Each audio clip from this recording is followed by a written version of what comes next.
जय हिंद दोस्तों, मैं आपका अपना दोस्त डीके। तो आप सभी दोस्तों का सोल्जर फिजिकल ग्रेड में हार्दिक स्वागत है। तो आज अपने बात करने वाले हैं राजस्थान इतिहास के अंतर्गत मेवाड़ राजवंश के बारे में।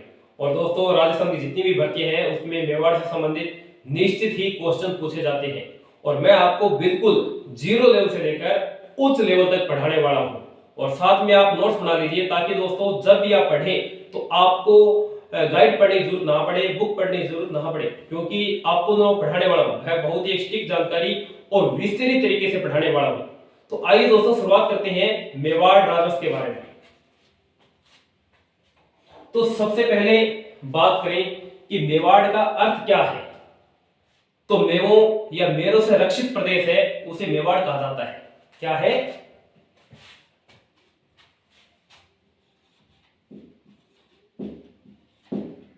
मेवाड़ का अर्थ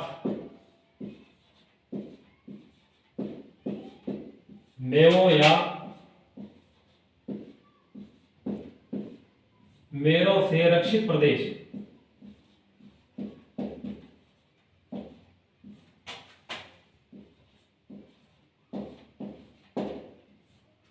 तो मैंने आपको बताया है कि मेवाड़ का अर्थ क्या है। मेवों या मेरों से रक्षित प्रदेश है उसे मेवाड़ कहा जाता है।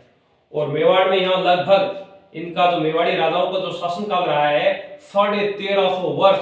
तो दोस्तों देखो कितना बड़ा शासनकाल रहा है इनका, 1350 वर्ष तक इन्होंने क्या यहाँ पर शासन किया था। इसलिए विश्व व राजस्थान का सबसे प्राचीन राजवंश व एक ही स्थान पर सर्वाधिक लंबी अवधि तक शासन करने वाला जो राजवंश है वह मेवाड़ है। क्या है? विश्व व राजस्थान का एक ही स्थान पर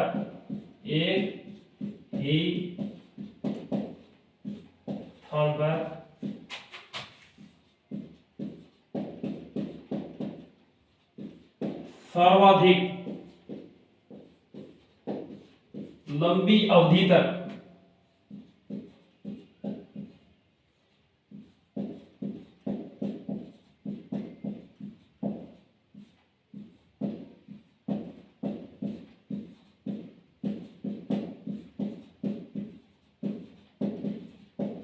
राजवंश। तो विश्व व राजस्थान का एक ही स्थान पर सर्वाधिक लंबी अवधि तक शासन करने वाला जो राजवंश है वो कौन सा दोस्तों? मेवाड़ राजवंश।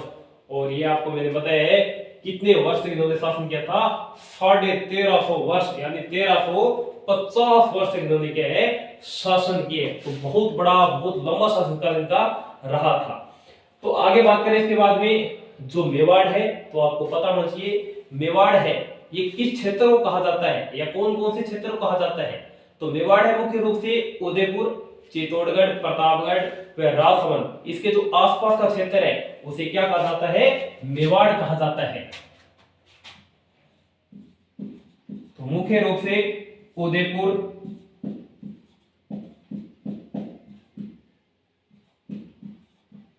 चित्तौड़गढ़,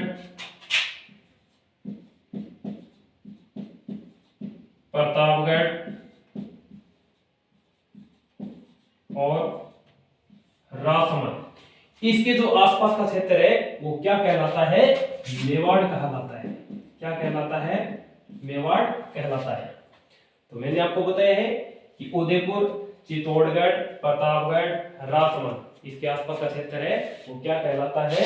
मेवाड़ कहलाता है। आगे बात करें मेवाड़ के कुछ प्राचीन नाम मिलते हैं। तो मेवाड़ के 3 प्राचीन नाम मिलते हैं। कितने? 3। मेवाड़ के 3 प्राचीन नाम। तो 3 प्राचीन नाम कौन कौन से हैं? तो सबसे पहले बात करें प्रागवाट, मेदपाट और शिवी। तो प्रागवट है यह एक हिंदी शब्द है, मेदपाट है यह एक संस्कृत भाषा का शब्द है और शिवी सबसे बड़ा जनपद था, इनमें सबसे बड़ा जनपद था। और आपको ध्यान होगा सीवी जनपद है, इसकी जो राजधानी है वो कौन सी थी? सीवी जनपद की राजधानी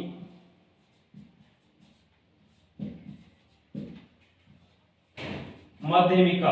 कौन सी है? माध्यमिका।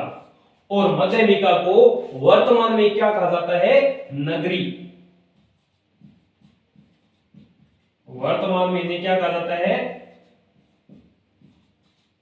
नगरी कहा जाता है। तो यहां तक आपको समझ आ गया होगा कि जो मेवाड़ है इसके तीन प्राचीन नाम मिलते हैं। कितने? तीन प्राचीन नाम मिलते हैं, प्रागवाट, मेदपाट और शिवी। और इनमें सबसे प्राचीन जनपद है वो कौन सा है? सीवी जनपद। और सीवी जनपद है, इसकी राजधानी कौन सी है? माध्यमिका। और इसको वर्तमान में क्या कहा जाता है? नगरी कहा जाता है। तो यहां तक आपको अच्छे तरीके से समझ आ गया होगा।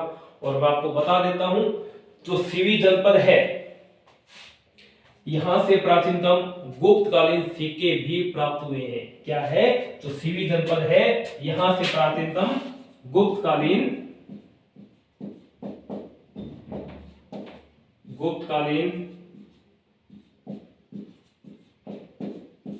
सिक्के भी प्राप्त हुए हैं।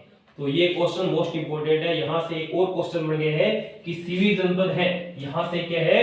प्राचीनतम गुप्तकालीन सिक्के भी प्राप्त हुए हैं। तो ये भी आपको ध्यान रखना है।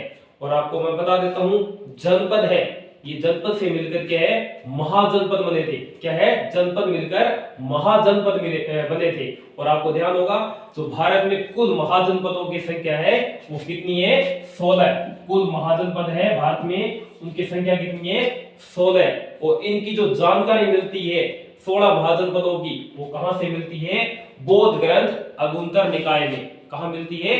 बौद्ध ग्रंथ अगुंतर निकाय में। और एक जैन ग्रंथ है भगवती सूत्र। इन दोनों के अंदर क्या है? इन 16 महाजनपदों की जानकारी प्राप्त होती है। तो इन 16 महाजनपदों में दोस्तों ध्यान रखना, राजस्थान में भी एक महाजनपद है, वो कौन सा है? मत्स्य महाजनपद। तो आपको ध्यान रखना है कि इन 16 महाजनपदों में राजस्थान में कौन सा महाजनपद है? मत्स्य महाजनपद, जिसकी राजधानी कौन सी है? बेराट। कौन सी है? बेराट, जो कि जयपुर में पड़ता है। तो आपको मैंने बताया है कि कुल महाजनपदों की संख्या वो कितनी है? 16 है। और इस 16 के अंदर राजस्थान में एक महाजनपद है जिसका नाम क्या है? मत्स्य महाजनपद। और मत्स्य महाजनपद की राजधानी कौन सी है? बेराट, जो कि जयपुर में पड़ता है। तो यहां तक दोस्तों आपको अच्छे तरीके से समझ आ गया होगा, क्योंकि मैंने आपको बताया है कि जो मेवाड़ राजवंश है इसको मैं बहुत ही विस्तृत तरीके से और सरल तरीके से आपको बताने वाला हूं, ताकि आप अच्छे तरीके से नोट्स बना सकें और आपके लाइफ के अंदर ये जो मेवाड़ राजवंश है, ये राजस्थान का जो इतिहास पढ़ रहे हैं, ये जिंदगी भर आपके काम आए। क्योंकि आप बिल्कुल, मैंने बताया कि 0 लेवल से लेकर आपको उच्च लेवल की तैयारी करवाने वाला हूं। तो यहां तक दोस्तों जल्दी से आप स्क्रीनशॉट ले लीजिए।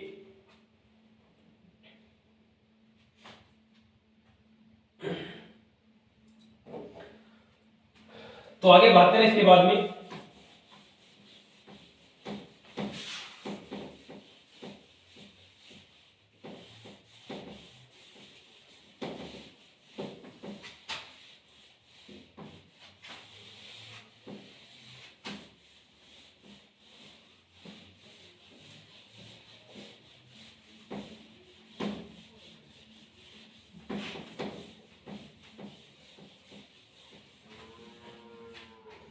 इसके बाद में आगे बात करें, जो मेवाड़ राजवंश है इनका राजवाक्य क्या था?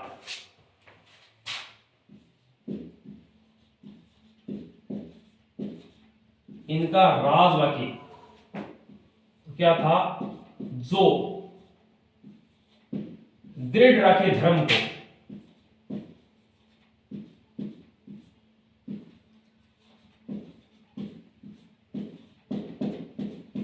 ही रखे करतार।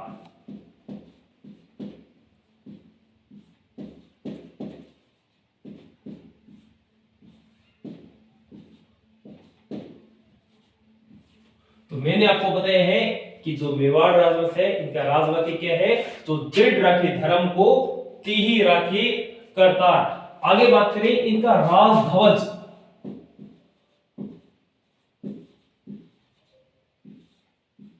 तो राजध्वज कौन सा है, उगता सूरज व धनुष बाण।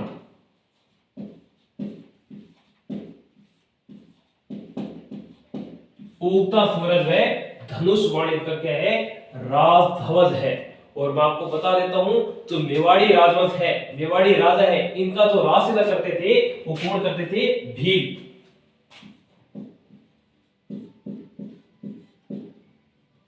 मेवाड़ी राजाओं का राज तिलक कौन करते थे,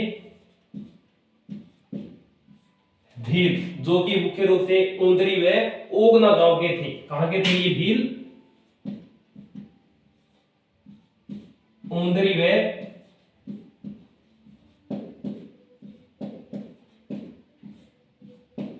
ओगना गांव के। तो यहां मैंने आपको 3 मोस्ट इंपोर्टेंट बातें बताई है। सबसे पहले इनका राजवाक्य, तो दृढ़ राखे धर्म को तिहि राखे करतार। राजध्वज क्या है इनका, उगता सूरज धनुष बाण। और इनका राजशिला कौन करते थे, मेवाड़ी राजाओं का भील, जो कि उंदरी व ओगना गांव के थे। तो यहां तक हमने पढ़ लिया है।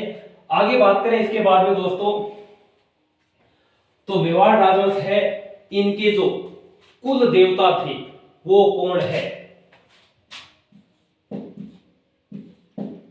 कुल देवता। तो मेवाड़ राजवंश है, इनके जो कुल देवता है वो कौन थे,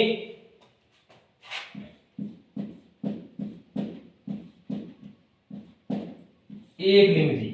कौन है, एकलिंग जी, जिनका मंदिर कैलाशपुरी गांव उदयपुर में बना हुआ है। कहां बना हुआ है मंदिर, कैलाशपुरी गांव, जो कहां पड़ता है, उदयपुर। इसके बाद में आगे बात करें, इनकी जो आराध्य देव है या आराध्य देवता है वो कौन है,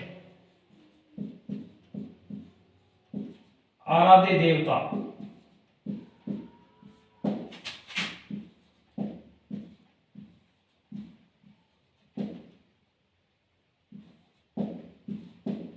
चार भुजानाथ जी।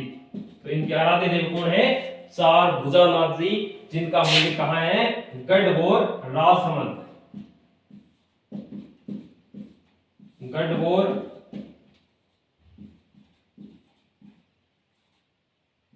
राजसमंद में। आगे बात करें, जो गोहिल वंश है या जो मेवाड़ राजवंश है, इनकी कुल देवी क्या है, तो इनकी कुल देवी कौन है, बाण माता, बाण माता, जिसका मंदिर कहां बना हुआ है, उदयपुर। इसके अलावा चित्तौड़ में भी इसका मंदिर बना हुआ है, चित्तौड़ में। इसके अलावा राजसमंद में भी इनका मंदिर बना हुआ है। आगे बात करें, इनकी आराध्य देवी, आराध्य देवी, तो चार भुजा माता। इनकी आराध्य देवी कौन सी है, चार भुजा माता। और इनका जो मंदिर है वो हल्दी घाटी, जो कि कहां स्थित है, राजसमंद में। तो ये अपने इनके कुल देवता व कुल देवी के बारे में पढ़ा है। तो दोस्तों मैंने आपको बताया था कि मेवाड़ का जो इतिहास है वो मैं आपको बिल्कुल जीरो लेवल से लेकर और पूर्ण रूप से उच्च लेवल तक आपको मैं करवाने वाला हूं। और राजस्थान के अंदर कोई भी भर्ती ऐसी नहीं है जिसमें आपका मेवाड़ इतिहास न आता हो। और मेवाड़ है यहाँ जो मैंने पढ़ा दिया दोस्तों, तो लगभग जहां तक मेरी उम्मीद है कि इससे बाहर आपका क्वेश्चन नहीं जाने वाला।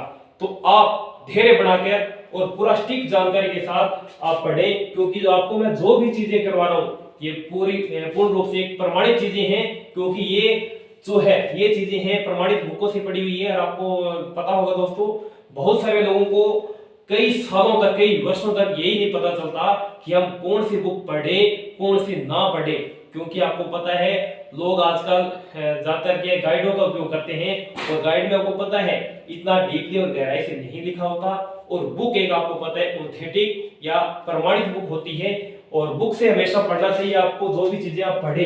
क्योंकि यह जो चीजें आपको पता होगा दोस्तों, राजस्थान जीके की जो गोपीनाथ शर्मा जी बहुत बड़े विद्वान थे, उनके द्वारा लिखित पुस्तक थी, जिसमें राजस्थान का बहुत ही विस्तृत तरीके से व्याख्यान किया गया है। तो यहां तक दोस्तों आपने पढ़ लिया होगा, राजवाक्य पढ़ लिया, राजध्वज, राजतिलक, कुल देवता, आराध्य देवता, कुल देवी, आराध्य देवी। तो आपका हर एक कंसेप्ट में आपको एक ही टॉपिक के अंदर कंप्लीट करवा दूंगा। तो जल्दी से दोस्तों स्क्रीनशॉट ले लीजिए।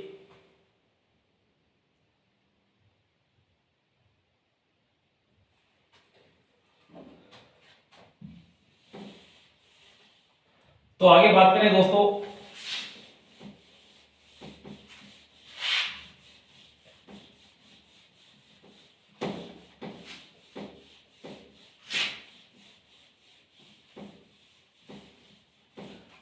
अब बात करें अपने उत्पत्ति के संदर्भ में। जो गुहिलों या राजपूतों की जो उत्पत्ति हुई थी वो कहां से मानी गई है। तो हर एक विद्वान का अलग अलग मत है, कोई कहीं से बता रहा है, कोई कहीं से बता रहा है। तो उससे पहले मैं आपको दो मोस्ट इंपोर्टेंट लाइनें आपको बता देता हूं कि ये जो मेवाड़ राजवंश है ये भगवान श्री राम के वंशज माने जाते हैं। किनके? भगवान श्री राम के वंशज। इसलिए इन्हें कुश का वंशज या हिंदुआ सूरज या रघुवंशी भी कहा जाता है। तो मोस्ट इंपोर्टेंट और एग्जाम में बहुत बार एग्जाम आ चुका है कि जो मेवाड़ी राजवंश है वो किसके वंशज माने जाते हैं। तो आपको ध्यान रखना है कुश के वंशज, और इसके अलावा रघुवंशी या हिंदुआ सूरज भी ने कहा जाता है। तो किनके वंशज है? कुश के वंशज, और इन्हें क्या कहा जाता है? भगवान श्री राम के पुत्र थे, इसलिए इन्हें रघुवंशी भी कहा जाता है, और हिंदुआ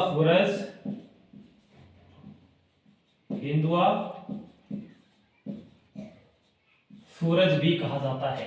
तो आपको ध्यान रखना है कि जो मेवाड़ी राजा है या कुहिल वंश है, इन्हें क्या कहा जाता है? इन्हें कुश के वंशज भी माना जाता है, रघुवंशी भी कहा जाता है, और हिंदुआ सूरज भी कहा जाता है। वेरी मोस्ट इंपोर्टेंट, तीनों नोट कर लेना दोस्तों ये। तो इसके बाद में अब अपने उत्पत्ति के संदर्भ में देखते हैं कि हर एक विद्वान ने अलग अलग इनका मत है। किसी ने कहीं से बताया है, कहीं से, किसी ने कहीं से इनकी उत्पत्ति बताई है। तो आगे बात करें,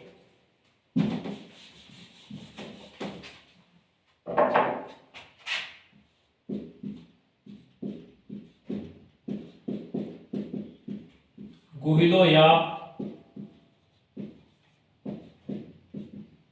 राजपूतों की उत्पत्ति। तो गुहिलों या राजपूतों की उत्पत्ति है, सबसे पहले बात करें हमने मोहणोत देणसी,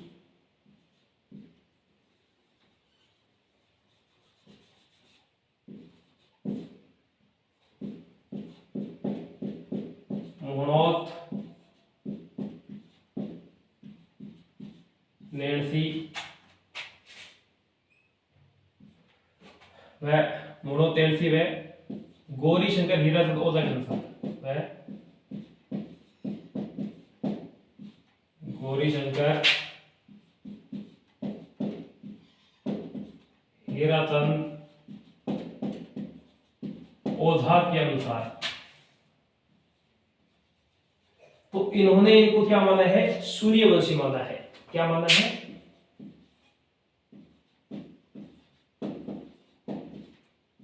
सूर्यवंशी। तो मोहणोत नेणसी व गौरी शंकर हीराचंद ओझा ने इन्हें क्या माना है? सूर्यवंशी माना है। और मैं आपको बता देता हूं कि जो बप्पा के सिक्के हैं उन पर क्या है? सूर्य की आकृति है। क्या है? सूर्यवंशी क्यों कहा जाता है?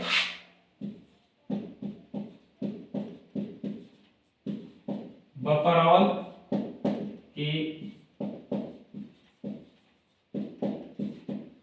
सिक्कों पर सूर्य की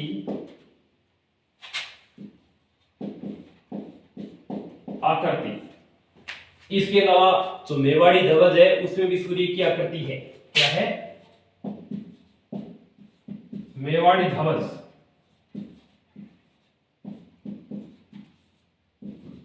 उसमें भी क्या है?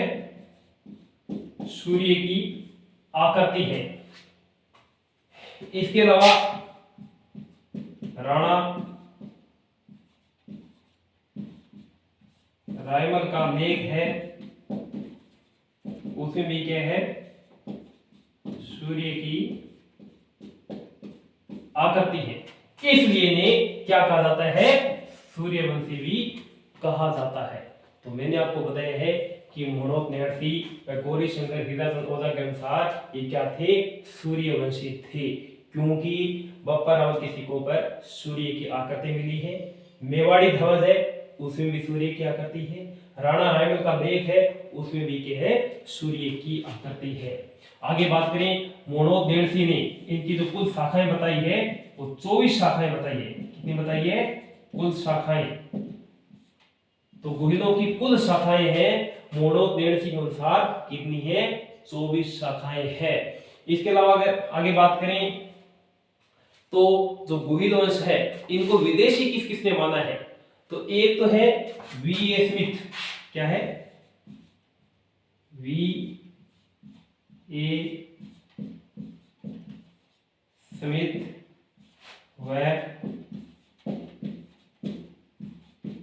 Colonel toad. कर्नल टोड ने राजस्थान के इतिहास का पितामह कहा जाता है, जिनकी बहुत प्रसिद्ध पुस्तक थी, आपको ध्यान होगा, the annals and antiquities of Rajasthan, और इन्हें घोड़े वाला बाबा भी कहा जाता है। तो वी.ए. स्मिथ व कर्नल टोड, इन्होंने इनको क्या माना है? गुहिल शासकों को विदेशी माना है। तो आप वैसे भी याद कर सकते हो, क्योंकि वी.ए. स्मिथ और कर्नल टोड दोनों क्या है? विदेशी थे, अंग्रेज थे, और इन्होंने इनको किसकी संतान माना है? विदेशी माना है। और कर्नल टोड है, इन्होंने भी इनकी गुहिलों की कितनी शाखाएं बताई है? 24 शाखाएं। कितनी बताई है? कर्नल टोड द्वारा भी इनकी 24 शाखाएं हैं। तो नेहर्सी ने भी कुल 24 शाखाएं बताई है गुहिल वंश की, और कर्नल टोड ने भी गुहिल वंश की 24 शाखाएं बताई है। आगे बात करें, इसके बाद में एक और विद्वान आता है जिसका नाम है डी.आर. भंडारकर। क्या नाम है? डी.आर. भंडारकर। तो जल्दी से पहले उतार लीजिए, फिर आगे चलते हैं।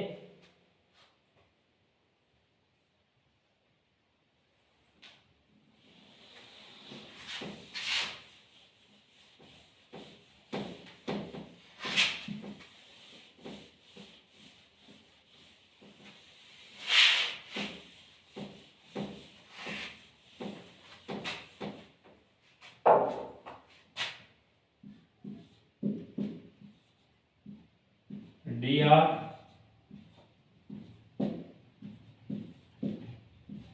भंडारकर। तो इन्होंने गुहिलों की कितनी संतान बताई है? इनकी संतान बताया है ब्राह्मणों की, कि ये ब्राह्मण वंशीय थे, ब्राह्मण वंश। तो डी.आर. भंडारकर ने क्या बोला है? जो गुहिल है वो के ब्राह्मण वंशीय थे। आगे बात करें अबुल फजल। अबुल फजल। तो अबुल फजल ने इन्हें किन की संतान बताया है? एक ईरान का बादशाह था जिसका नाम था नौशेखा आदिल। ईरान के बादशाह।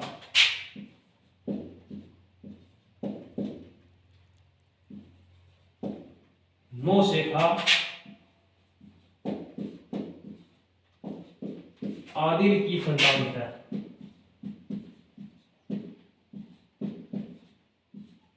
तो अबुल फजल ने ईरान के बादशाह नौशेखा आदिल की संतान बताया है।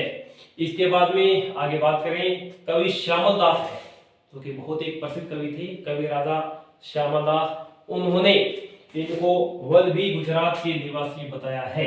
क्या है? कवि कवि राजा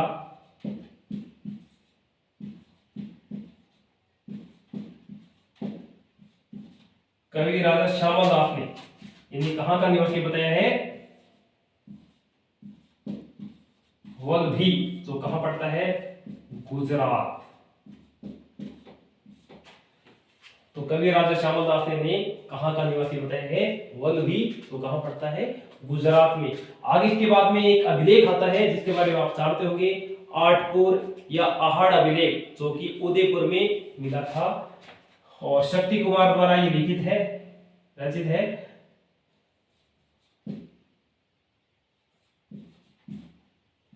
आठपुर या आहड़ अभिलेख, और इसमें इनको जो निवासी बताया गया है आनंदपुर, कहां के? आनंदपुर, और ये भी कहां पड़ता है? गुजरात। तो आठपुर या आहड़ अभिलेख में कहां के निवासी थे ये? आनंदपुर, गुजरात के निवासी थे। इसके अलावा एकलिंग महात्म्य, एकलिंग महात्म्य, और इसके अंदर भी ये आनंदपुर, गुजरात के निवासी बताया गया है। तो आपको ध्यान होगा एकलिंग महात्म्य ये किसके द्वारा रचित था? कान्हा व्यास। और आप कमेंट करके बताएं कि कान्हा व्यास किसके दरबारी कवि थे? एकलिंग महात्म्य ये जो ग्रंथ है किसका है? कान्हा व्यास। और कान्हा व्यास किसके दरबारी कवि थे? इसके बाद आगे बात करें, ये जो एकलिंग महात्म्य है इनका जो प्रथम ग्रंथ है, प्रथम जो भाग है, एकलिंग महात्म्य ग्रंथ है, इसका जो प्रथम भाग है जिसका नाम है राजवर्णन, तो इसका जो प्रथम भाग क्या था? राजवर्णन। और ये राजवर्णन है, ये किसका है? महाराणा कुंभा का। किसका है? महाराणा कुंभा का। तो दोस्तों एक क्वेश्चन से कितने अच्छे क्वेश्चन आपको मैंने बताए हैं कि एकलिंग महात्म्य है, ये जो ग्रंथ है वो किसका है? कान्हा व्यास का। और कान्हा व्यास है ये महाराणा कुंभा के दरबारी कवि थे। और ये जो एकलिंग महात्म्य ग्रंथ है इसका जो प्रथम भाग है जिसका नाम क्या था? राजवर्णन। क्या नाम है? राजवर्णन। और राजवर्णन जो ग्रंथ है ये किसके द्वारा रचित है? महाराणा कुंभा के द्वारा। तो आगे बात करें इसके बाद में दोस्तों, आगे जल्दी से आप उतार लीजिए, स्क्रीनशॉट ले लीजिए।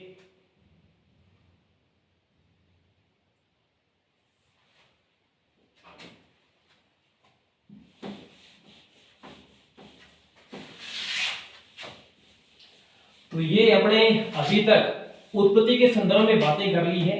तो हर एक विद्वान का अलग अलग मत है, जो कि बहुत ही अपने गहराई से और एकदम डीपली तरीके से पढ़ा है। तो मैंने आपको बताया है कोई भी एग्जाम है आपका, स्टेट लेवल का कोई भी एग्जाम है, तो लगभग तय है कि इससे बाहर क्वेश्चन आपका नहीं जाएगा। यकीन करिए दोस्तों, मैं आपको बहुत ही विस्तृत तरीके से पढ़ा रहा हूं।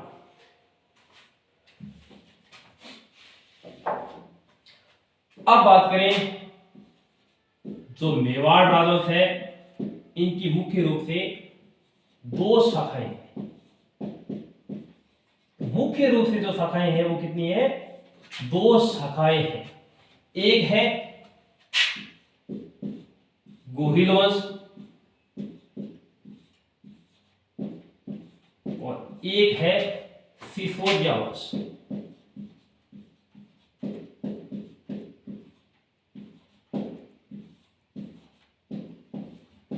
तो सिसोदा गांव में जो राजा बसे जाकर उसी के सिसोदिया वंश कहलाए थे। और एक है गोहिल वंश, और गोहिल वंश है ये अपने राजा गोहिल के नाम पर इसका जो वंश का नाम पड़ा था वो गोहिल पड़ा था। तो गोहिल वंश है इनके राजाओं के आगे जो उपाधि लगती है रावण की, कौन सी उपाधि लगती है? रावण की। और सिसोदिया वंश है, इनके राजाओं के आगे उपाधि कौन सी लगती है?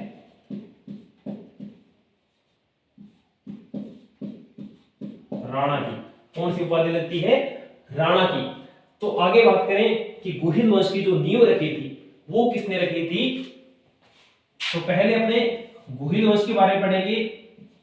गुहिल वंश की नींव राजा गुहिल या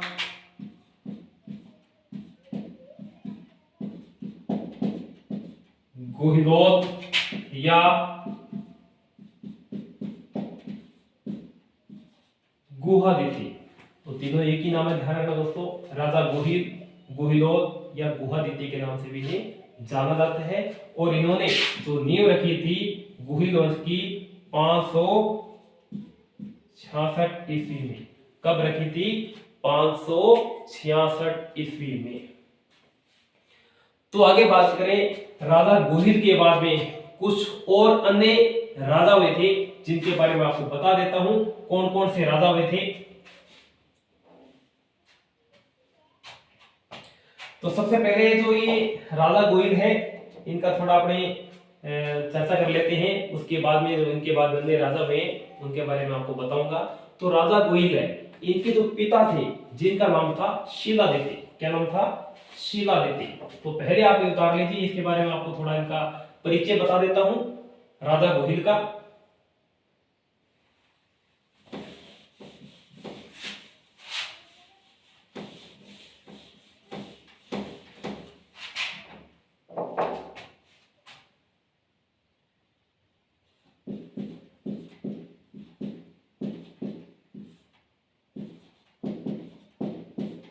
तो राजा गुहिल है, इनके पिता का नाम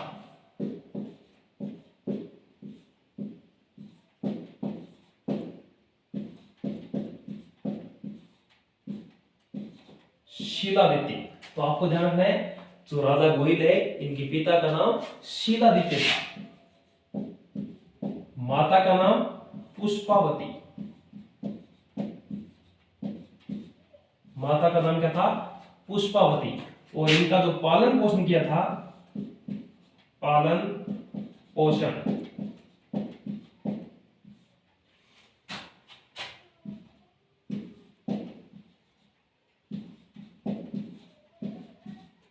कमलावती व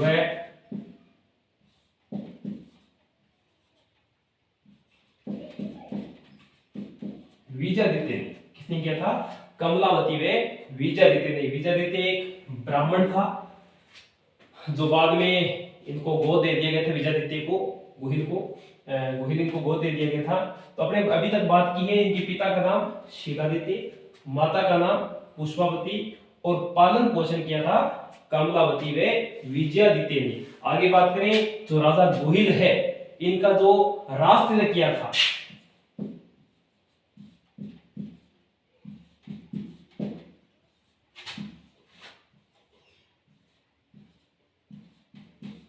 मंडलीफ भील ने।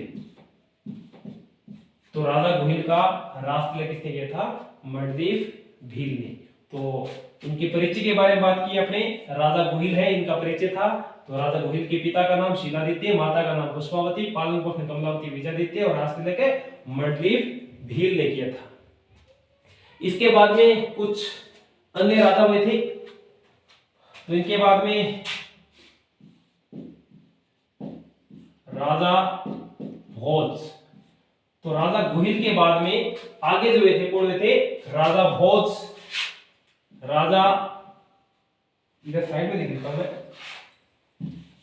पहले ही उतार लीजिए।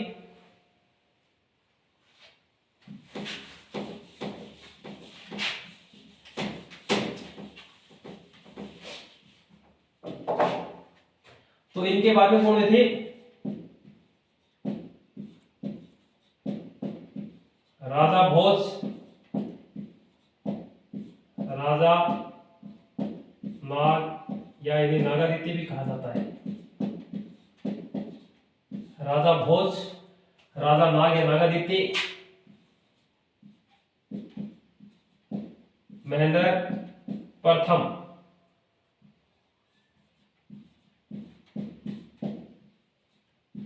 अपराजित,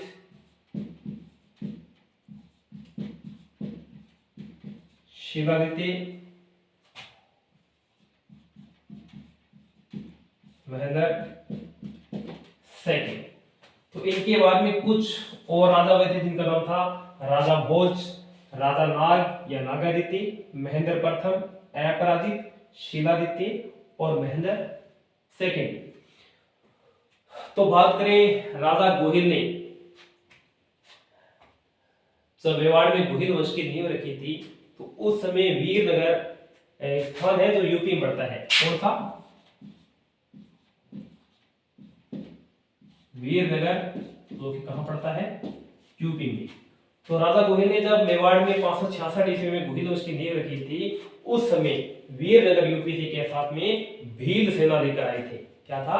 भील सेना लेकर आए थे। और उन भील सेना को बोला राजा गोहिल ने कि आप हमारे राज्य में चलो और आपसे कोई भी कर नहीं लिया जाएगा और आप पर कोई भी अत्याचार नहीं होगा और आप हमारा सहयोग करें, हमारा साथ दें। क्योंकि आपको पता है जो भील सेना है वह तीर कमान चलाने में निपुण थी। तो ये बात कहकर जो राजा गोहिल है वो क्या है, भील सेना को अपने मेवाड़ ले आते हैं। कहां लेते हैं? भील सेना को मेवाड़ ले आते हैं। और मेवाड़ में आने के बाद क्या होता है, जो महेंद्र द्वितीय है, महेंद्र सेकंड है, इन्होंने भीलों से कर लेना प्रारंभ कर दिया था और भीलों पर अत्याचार करना क्या है, प्रारंभ कर दिया था। तब क्या हुआ, भीलों ने मिलकर महेंद्र द्वितीय की हत्या कर दी। क्या है? महेंद्र द्वितीय की भीलों ने मिलकर हत्या कर दी। तो जैसे ही हत्या की तो आगे महेंद्र द्वितीय है, इनका पुत्र था जिसका नाम था काल भोज। क्या नाम था? काल भोज। तो जो भील है उन्होंने सोचा जो महेंद्र द्वितीय इनकी हत्या कर दी है और आगे जो पुत्र है काल भोज, ये भी कल को हमारे पर क्या अत्याचार करेगा, हमारे से कर क्या वसूलेगा, इसलिए इनको भी क्या है, काल भोज को भी अपने मार देना चाहिए। तब क्या है, काल भोज भीलों से छिपकर एक ऋषि था जिसका नाम था हारित ऋषि। क्या नाम था? हारित ऋषि। तो भीलों से छिपकर के हारित ऋषि की कुटिया में रहा करता था काल भोज और उनकी वहां पर गायें थी और गायों को क्या है, चराता था। क्या है? हारित ऋषि की गायों को क्या है, काल भोज चराता था भीलों से छिपकर। तो एक बार क्या होता है, एक अरबी था जिसका नाम था जुनैद। क्या नाम था? जुनैद। तो जुनैद के नेतृत्व में अरबों ने मेवाड़ पर आक्रमण कर दिया था और उस समय क्या है, जो भील है वहां से अरबों से डरकर क्या वहां से भागने लगे।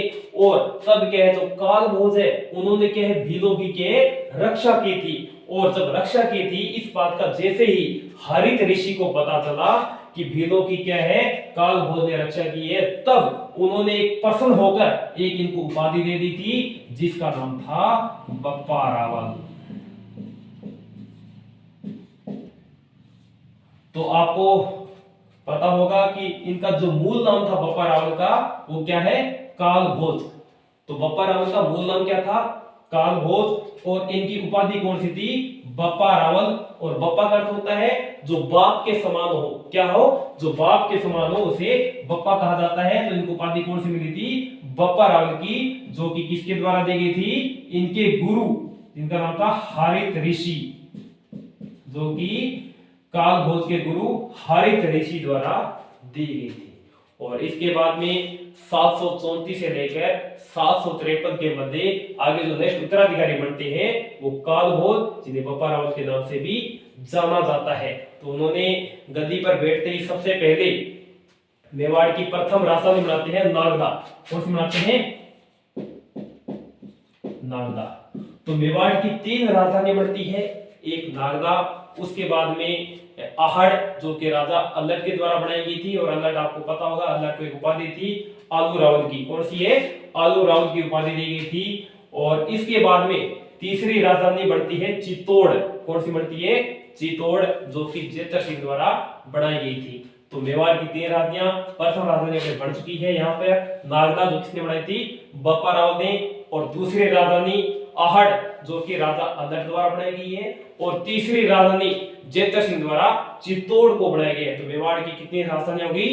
3। सबसे पहले नागदा, उसके बाद में आहड़ और उसके बाद में चित्तौड़। तो इसके बारे में दोस्तों अपने कल डिटेल से पढ़ने वाले हैं काल भोज के बारे में, क्योंकि बहुत ही बड़ा एक राजा था। और ये जो काल भोज है, इनकी बहुत सारी बातें हैं। इससे पहले मैंने आपको एक क्वेश्चन पढ़ाया था कि इनके जो कुल देवता है एकलिंग जी, और इनका जो मंदिर है कैलाशपुरी गांव उदयपुर में, जो कि बप्पा रावल के द्वारा ही बनाया गया था। और इसके अलावा सास बहू का मंदिर है, ये भी बप्पा रावल के द्वारा बनाया गया था। और सबसे पहले जो सोने के सिक्के चलाए थे मेवाड़ के अंदर, वो भी किसने चलाए थे? बप्पा रावल ने। तो बप्पा रावल की बहुत इंपॉर्टेंट बातें हैं। और पाकिस्तान में एक शहर है रावलपिंडी, क्योंकि जो बप्पा रावल है इनके क्या है, पाकिस्तान शहर रावलपिंडी में सैन्य ठिकाने थे, इसलिए इनके नाम पर ही पाकिस्तान शहर का नाम पड़ा था। वो क्या पड़ा था? रावलपिंडी। क्या नाम पड़ा था? रावलपिंडी, जो कि बप्पा रावल के सैन्य ठिकाने होने के कारण पाकिस्तान शहर का नाम रावलपिंडी पड़ गया था। इसके अलावा बहुत सारी बातें हैं काल भोज की, मोस्ट इंपोर्टेंट है। और मेवाड़ का जो वास्तविक संस्थापक माना जाता है, वो भी कौन है? बप्पा रावल। मेवाड़ का वास्तविक संस्थापक अगर पूछा जाए तो कौन होगा? बप्पा रावल। और अगर क्वेश्चन आ जाए कि गुहिल वंश की नींव किसने रखी थी, तो राजा गुहिल ने। किसने रखी थी? राजा गुहिल ने 566 ईस्वी में।